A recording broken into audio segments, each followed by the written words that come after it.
जैसे कि अभी 2022 में मथुरा में जन्माष्टमी में, कृष्ण भगवान की जन्माष्टमी में बिहारी जी के मंदिर में इतना भीड़ हुआ कि आने जाने वाला एक ही गेट था, जिससे कि 2 बुजुर्ग मर गए। तो उस पर जो है ना विचार किया, और विचार करने के बाद एक आने का रास्ता बनाया, एक जाने का रास्ता बनाया। अभी और ये प्रयागराज मांगे एम्स जो मुहिम है, आज इस पदयात्रा को यहाँ अंतिम रूप देने के बाद भी ये संघर्ष हमारा चलता रहेगा जब तक प्रयागराज में एम्स की स्थापना नहीं हो जाती है। अच्छा, यहाँ पे लिखा हुआ पद यात्रा, पैदल चल के आए प्रयागराज से? बिल्कुल, छाले देख लीजिए पैर के हमारे। हम लोग 31 दिन लगातार पैदल चल के आए हैं, एक एक कदम हम लोगों ने धरती को नाप करके यहाँ तक आए हुए हैं। तो देखा आपने प्रयागराज में एम्स की मांग को लेकर के यहाँ लोग। अच्छा, प्रयागराज से यहाँ नई दिल्ली में कितना किलोमीटर पड़ता है? लगभग 800 किलोमीटर। कितने दिनों में आए हैं? 31 दिन में। नमस्कार दोस्तों, मैं आशुतोष और आप देख रहे हैं पॉलिटिक्स तक। खबर में आगे बढ़ने से पहले हम आपके लिए इतनी मेहनत कर रहे हैं, आप इस वीडियो को लाइक कर लीजिए, क्योंकि लाइक तो फ्री में होता है सर, उसे करने में कुछ नहीं जाता। और इस चैनल को सब्सक्राइब करके रख लीजिए राजनीतिक खबरों के लिए। आपने सुना होगा कि यूपी से ही लोकसभा चुनाव या फिर दिल्ली के सत्ता का रास्ता निकलता है, लेकिन अब यूपी से ही प्रयागराज के लोग दिल्ली के जंतर मंतर पर आके बैठे हुए हैं और इनकी मांग है एम्स। आइए जानते हैं आखिर क्या मुद्दा है और क्या नाम है आपका? मेरा नाम योगेंद्र सिंह है। मैं आर्मी से रिटायरमेंट हूँ, और आर्मी में सर्विस करने के दौरान में मेरे को कई बार ऐसे बड़े बड़े मेलाओं में ड्यूटी लगी है, जिसको वजह से क्या है, जब हम खड़े होने के बाद वहाँ देख रहे हैं कोई आदमी की परेशानी हो गई या बीमार पड़ गया, हम चाहते हैं कुछ आदमी को हम लेके जाएं हॉस्पिटल में, पर हॉस्पिटल नज़दीक नहीं होने के कारण हम उस आदमी को हम कुछ कर नहीं पाते हैं। जैसे कि अभी 2022 में मथुरा में जन्माष्टमी में, कृष्ण भगवान की जन्माष्टमी में बिहारी जी के मंदिर में इतना भीड़ हुआ कि आने जाने वाला एक ही गेट था, जिससे कि 2 बुजुर्ग मर गए। तो उस पर जो है ना विचार किया, और विचार करने के बाद एक आने का रास्ता बनाया, एक जाने का रास्ता बनाया अभी मथुरा मंदिर में। तो ऐसा जो है ना, वहाँ पर कई जगह जो है ना, जैसे वहाँ पर कुंभ के मेला लगता है, तो नज़दीक हॉस्पिटल होने से क्या है, हम पुलिस वाले या जो भी आर्मी वाले हैं, ये लोग क्या है कि नज़दीक उठाकर जाकर हॉस्पिटल में, क्योंकि हर आदमी जाता है तीर्थ में अकेले जाता है, पूरे परिवार। लेकिन सवाल ये है कि हर जिला के लोग ही अगर एम्स मांगने लग जाएंगे तो केंद्र सरकार कितने जगह पे एम्स देगी? हर जगह नहीं है ना, वहाँ तो पूरे देश के लोग आ रहे हैं ना। तो देश को लोग आ रहे हैं, तो देश के लिए तो होना है ना, हम अपने लिए नहीं। अपने लिए हम नहीं बता रहे कि हमारे घर वहाँ है तो हमारे को मिलना चाहिए। जिले मिलना सही, मंडल में तो हो सकता है। नाम क्या आपका? सुनील यादव एडवोकेट। आप बताइए। से ही आया हूँ, ये वैश्विक मुद्दा है सर। प्रयागराज आपका कुंभ मेला सिर्फ महाराष्ट्र और प्रयागराज में लगता है, और शायद हरिद्वार में भी लगता है। तो जिसमें प्रयागराज सबसे बड़ा कुंभ मेला लगता है, हर वर्ष कुंभ लगता है, हर 6 साल पे अर्ध कुंभ लगता है, हर 12 वर्ष पर महाकुंभ लगता है। और एशिया की सबसे बड़ी न्याय की मंदिर माननीय उच्च न्यायालय है, सिविल कोर्ट है, बोर्ड ऑफ रेवेन्यू है, कमिश्नरी है, कम से कम सैकड़ों डिग्री कॉलेज हैं, केंद्रीय विश्वविद्यालय हैं, जहां जिनकी संख्या लगभग, अगर वीआईपी लोगों की बात आप करें तो वीआईपी लोगों की संख्या लाखों में होगी सर वहाँ। लेकिन एम्स हो गया केंद्र का हॉस्पिटल, केंद्र सरकार जो चलाएगी, स्टेट सरकार से भी तो मांगा जा सकता है। बिल्कुल मांगेंगे, बिल्कुल मांगेंगे। योगी जी के पास गए कभी? बिल्कुल गए हैं, स्वास्थ्य मंत्री के पास हमारा ज्ञापन गया है। तो फिर वहां से क्या जवाब मिला? वहां पे कोई नहीं, कोई जवाब नहीं आया अभी तक। और ये प्रयागराज मांगे एम्स जो मुहिम है, आज इस पदयात्रा को यहाँ अंतिम रूप देने के बाद भी ये संघर्ष हमारा चलता रहेगा जब तक प्रयागराज में एम्स की स्थापना नहीं हो जाती है। आपको लगता है भरोसा कि यहाँ पे आप आए हैं तो आपको कुछ मिलेगा, कि फिर खाली? 100% भरोसा है। मोदी जी की जो ये डिजिटल इंडिया, न्यू इंडिया है, इसी में तो आएगी। फिर ऐसा नहीं लगता अगर प्रयागराज में मोदी जी ने एम्स दे दिया तो सारे जिले के लोग आ जाएंगे? ऐसा कैसा होगा? प्रयागराज में एम्स तो एक ही बनेगा ना, फिर और कौन आएगा? जब आपके उद्देश्य की पूर्ति, गाजियाबाद से आने लगेंगे और बिहार से लोग आने लगेंगे। हर मोस्ट वेलकम आए ना सर, सब संघर्ष करें ना, सब संघर्ष करें, सब ले जाएं हॉस्पिटल। हाँ बताइए, नाम क्या आपका? रामचंद्र यादव एडवोकेट। प्रयागराज, जैसे आप अन्य जनपदों की बात कर रहे हैं, अन्य जनपद से अलग हटकर की इसका परिदृश्य है। प्रयागराज में जो एम्स की मुद्दा है वो स्थानीय मुद्दा नहीं है, वैश्विक मुद्दा है। पूरे विश्व के लोग यहाँ पे आते हैं। गाजियाबाद में पूरे विश्व के लोग नहीं आते हैं। आप बगल में फैजाबाद है, वहाँ तो मान लीजिए आते हैं, लेकिन प्रयागराज पूरे विश्व का एक ऐसा अनोखा स्थान है जहाँ पूरे विश्व के लोग 3-3 महीने तक यहाँ पे कल्पवास करते, निवास करते हैं।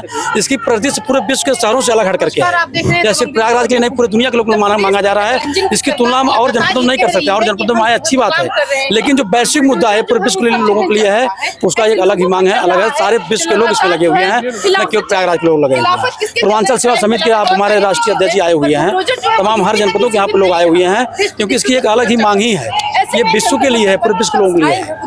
तो कभी आपने राज्य सरकार से नहीं मांग की है कि भैया, और यार राज्य सरकार दे ही नहीं रही है वहाँ पे? बिल्कुल मांग किया हूँ और देने के तैयार है, वो देंगे, इसलिए हम लोग यहाँ पे आए हुए हैं। मांगेंगे तभी देंगे वो, क्योंकि यूपी में तो डबल नहीं ट्रिपल इंजन हो जाती है, क्योंकि योगी जी भी जुड़ जाते हैं मोदी और अमित शाह के बाद। बिल्कुल बिल्कुल, तभी तो अब आपका काम होगा ना, स्टार्ट होगा तो काम। आपको लगता है, क्योंकि यहाँ पे तो किसान भी आके चले गए, पहलवान भी आके चले गए, आप लोग आए हैं प्रयागराज से, तो क्या लगता है सुनेगी सरकार? बिल्कुल सुनेंगे, इसलिए कि हम लोगों को गंगा माँ ने भेजा है, गंगा पुत्र के पास। गंगा माँ ने भेजा है अपने पुत्रों को एक पुत्र के पास कि जाकर हमारा संदेश कहिए कि वहाँ प्रयागराज में एम्स की स्थापना अपना कराएं, ताकि पूरे विश्व के लोगों को वहाँ पे स्वास्थ्य की सुरक्षा रक्षा हो सके। अच्छा, तो अगर आप दोनों को गंगा पुत्र ने भेजा, क्योंकि मोदी जी भी हमारे गंगा पुत्र ही हैं, तो आप दोनों भाई हुए, तो आपके बड़े भाई ने अगर आपकी बात नहीं सुनी तो 2024 में क्या करेंगे? ऐसा हो ही नहीं सकता कि लक्ष्मण की बात राम जो है इग्नोर कर जाए, और भरत जो है एक राज त्याग करने के उनकी खड़ाऊ लेकर चले गए, तो ऐसा नहीं हो सकता है। मुझे पूरा भरोसा है लक्ष्मण को कि राम उनकी बात अवश्य सुनेंगे, और अगर उनको कुछ त्याग करना पड़ेगा तो त्याग भी कर देंगे। अच्छा, यहाँ पे लिखा हुआ पद यात्रा, पैदल चल के आए प्रयागराज से? बिल्कुल, छाले देख लीजिए पैर के हमारे, हम लोग 31 दिन लगातार पैदल चल के आए हैं, एक एक कदम हम लोगों ने धरती को नाप करके यहाँ तक आए हुए हैं। तो देखा आपने प्रयागराज में एम्स की मांग को लेकर के यहाँ लोग। अच्छा, प्रयागराज से यहाँ नई दिल्ली में कितना किलोमीटर पड़ता है?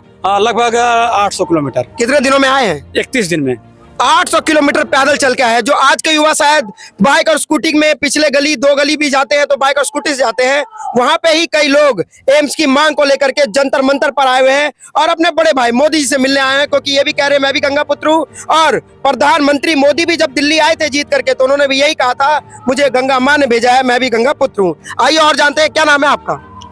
मैं अनिल कुमार सिंह हूँ और कृष्ण की नगरी ब्रज में अपना पूर्वांचल सेवा समिति बहुत बड़ी संस्था है। हमने जब इनको देखा ये पद यात्रा करते हुए चले आ रहे थे और इनके संग में 50 सैकड़ों लोग और पैर में छाले, और इनकी मांग को जब देखा तो वो इन्हीं की मांग नहीं है, केवल प्रयागराज के लिए इन्होंने मांग नहीं किया है। इन्होंने जो देश के कोने कोने विदेशों से भी लोग आते हैं प्रयागराज मांगे हैं, प्रयागराज में विदेशों से भी लोग आते हैं। ये बहुत अंतर्राष्ट्रीय अपना जनवरी में जो माघ मेला और ये कुंभ ये जो लगते हैं, तो इन्होंने ये जो जनहित में मांग उठाई है ये बहुत सराहनीय है। और सेवा समिति, पूर्वांचल सेवा समिति इनका तहे दिल से इस मांग का स्वागत करती है और राम जी भाई के इस मिशन में कंधा से कंधा लगा करके और पूरा सहयोग करेगी। अच्छा, एक मिनट एक बड़ा क्वेश्चन ये है कि 2024 में मेला लगने वाला है वहाँ पे, अगर मान लीजिए आपकी मांगे पूरी कर दी जाए और एम्स दे भी जाए तो भी 2025 तक एम्स बन नहीं पाएगा, क्योंकि एम्स को बनने में टाइम लगता है। इसके बारे में क्या बोलेंगे? बिल्कुल, जब शुरुआत हो गया, जब पौधारोपण हो जाता है तो उम्मीद हो जाता है कि फल भी मिलेगा, और घोषणा हो गया, निर्माण कार्य हो गया, तो उसका छोटा प्रोजेक्ट नहीं है, कम से कम 8-10 साल लगेगा उसको पूरे अपने आकार में आने के लिए। जमीन कहीं आवंटित हुआ है अभी तक, क्योंकि ये तो राज्य सरकार के अंडर आ जाता है? 1100 बीघे का स्टेट लैंड जो हड़िया, प्रयागराज हड़िया में जो है वहाँ पे पड़ा हुआ है। जिस दिन मोदी सरकार, योगी सरकार चाहेगी, उस दिन वो उन्हीं की जमीन है, लेकर काम प्रारंभ कर सकते हैं बिना किसी औपचारिकता के। क्या नाम है आपका? राजेश कुमार सिंह है और मेरा गांव पहाड़पुर है। मैं एक संस्था का डायरेक्टर हूँ पहाड़पुर समिति से। हम लोग गरीबों को बहुत मदद करते हैं, लेकिन रामचंद्र जी के विषय में सुना था, इनके विषय में ये मैंने हडिया से इतना दूर पैदल चल के आ रहे हैं, ये मामूली बात थोड़ी है। 800 किलोमीटर मैंने मामूली बात थोड़ी है। आप लोग बड़े आसानी से बोल देते हैं कि योगी ने वहाँ गए यहाँ गए, ये सब गलत बात है। हम नहीं, देखिए आप अभी देखिए, आप लोग संवाददाता हो, पत्रकार, देखिए मैं आपको एक बात बता दूं कि उत्तर प्रदेश का रास्ता ही निकलता है दिल्ली के लिए, बिना उत्तर प्रदेश के हमने वहाँ भी लेटर दिया है, वहाँ भी हमने एप्लीकेशन दिया है, वहाँ भी हमने बात रखा है और यहाँ पर भी हम बात रखेंगे। नहीं अगर हम बात मानी जाएगी तो हम लोग यहाँ भूख हड़ताल करेंगे। क्यों नहीं मानेंगे हमारा? आप लोग ऐसी बातें करते हो कि हमारी बात नहीं माने, क्यों नहीं मानेंगे भाई? कई लोग यहाँ पे आए हैं, बड़े तादाद में आए हैं, 3-3, 4-4 महीने तक दिल्ली बॉर्डर बंद कर दिया गया, बात उनकी नहीं मानी गई। मैंने इसलिए ये क्वेश्चन पूछा। आपका पूछना हक है, अब अच्छी बात है, क्यों नहीं माने जाएगी? आप पहले से नेगेटिव क्यों सोचते हो भाई? हम लोग तो इस मुद्दे से आगे लेकर जाएंगे, चाहे आज नहीं मिलेगा चाहे कल मिलेगा। अच्छा, मान लीजिए कि अगर नहीं सुना गया तो क्या करेंगे? हम अभी तो उनको वेट करेंगे। देखो, मोदी को बहुत भरोसा है, क्यों? वो बोलते हैं ना कि हम ये काम कर, वो काम कर, हर काम किए हैं और उनको होना भी चाहिए, काम करेंगे भी। लेकिन अगर नहीं मांगेंगे तो फिर हम लोग आएंगे, फिर धरना देंगे, भूख हड़ताल तक करेंगे यहाँ पर। या अगर मोदी जी सुन रहे हैं हमारी बात तो ये भी हो सकता है, हम भूख हड़ताल भी करेंगे, उनको देना पड़ेगा। क्यों नहीं देंगे भाई? अगर आप बोल रहे थे कि एम्स हर जिले में, क्यों नहीं होना चाहिए भाई? एम्स तो होना चाहिए ना हर जिले में। हर जिले में हो जाएगा अगर एम्स, तो फिर केंद्र सरकार पे बजट का भाव आ जाएगा। क्यों बजट क्या भाव जाए? क्या बजट क्या? हमारे पास देश की में पैसे कम है क्या? पैसे बहुत है हमारे पास, काम करने वाला चाहिए बस है, पैसे बहुत है भाई साहब। नहीं तो कई स्वास्थ्य सेवाएं सरकार मतलब केंद्र राज्य की सरकार भी देती है। भाई साहब कुछ नहीं देती है। मैं अगर कोई बीमार पड़ जाए ना, कोई भी ढंग से इलाज नहीं होता, सब प्राइवेट में भागते हैं। तो आप योगी सरकार पे प्रश्न उठा रहे हैं? मैं कोई प्रश्न उठा रहा हूँ, मैं बोला काम होना चाहिए। नहीं, काम होना चाहिए, लेकिन राज्य सरकार का भी ये है, क्योंकि राज्य सरकार भी तो आपसे टैक्स ले रही है। ऐसा थोड़ी है कि राज्य सरकार टैक्स नहीं ले रही है। सरकार ले, राज्य से टैक्स ले, चाहे जो लो, उसकी बात नहीं कर रहा हूँ मैं। वो तो हम दे रहे हैं टैक्स, सारे टैक्स पे ही हैं, हम भी टैक्स पे ही हैं, आप भी शायद होंगे। लेकिन मेरे कहने मतलब कि योगी के पास भी हम गए थे, यहाँ भी आए हैं, नहीं बात मांगी जाएगी तो देखा जाएगा, तो हम भूख हड़ताल करेंगे, बैठेंगे और धरना देंगे, उनके पास जाएंगे। देखिए, ठीक है सर, क्या नाम है आपका? डॉक्टर लालजी यादव। प्रयागराज से आप भी पैदल चल के आए हैं? चल के आए हैं, बताइए, इतने कष्ट में आए एम्स की मांग के लिए? बस जनहित का मामला लेके आए हैं। हम अपने लिए नहीं, पूरे पूर्वांचल के बिहार, मध्य प्रदेश, उत्तर प्रदेश और भी जिलों के तमाम लोग, पूरे विश्व का वैश्विक मामला है। वहाँ पे कुंभ का मेला लगता है, एशिया का सबसे माना जाना हाई कोर्ट है, और जितने भी पेंशनर कार्यालय हैं सब इलाहाबाद में निहित हैं। मैं इस मुद्दे पर आया हूँ कि वहाँ एम्स की स्थापना हो, ताकि गंभीर बीमारी से पीड़ित आदमी को जो है असमय गाल के मुंह में न जाना पड़े। धन्यवाद। मैं इस बात लास्ट लाइन पूछना चाहूंगा मैं कि अगर आपकी मांगे बाई चांस मान लीजिए नहीं मानी गई तो क्या करेंगे? मुझे पूरा भरोसा है कि 2000 महाकुंभ लगने के पहले देश के यशस्वी प्रधानमंत्री माननीय मोदी जी अवश्य घोषणा करेंगे। घोषणा ही नहीं, उसका निर्माण कार्य भी प्रारंभ करा देंगे प्रयागराज में। पूरा भरोसा है। हम लोग उनके चौकट पे आए हैं, ये बताने के लिए, संदेश देने के लिए आए हैं। बाकी तो तैयार है पहले से देने के लिए, वो देंगे।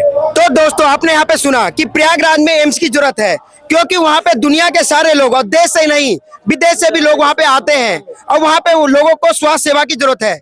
लेकिन राज्य की भी मजबूरी, राज्य की भी जो जितने भी सीएम है या जितने भी मंत्री हैं, उनका एक अधिकार होता है या फिर उनका कर्तव्य होता है कि वो अपने राज्य में स्वास्थ्य की सेवाएं दें। लेकिन प्रयागराज में एम्स की जरूरत है, क्योंकि वहाँ पे देश दुनिया के सारे लोग वहाँ पे आते हैं। मैं आशुतोष और आप देख रहे थे पॉलिटिक्स तक। जय हिंद, जय भारत।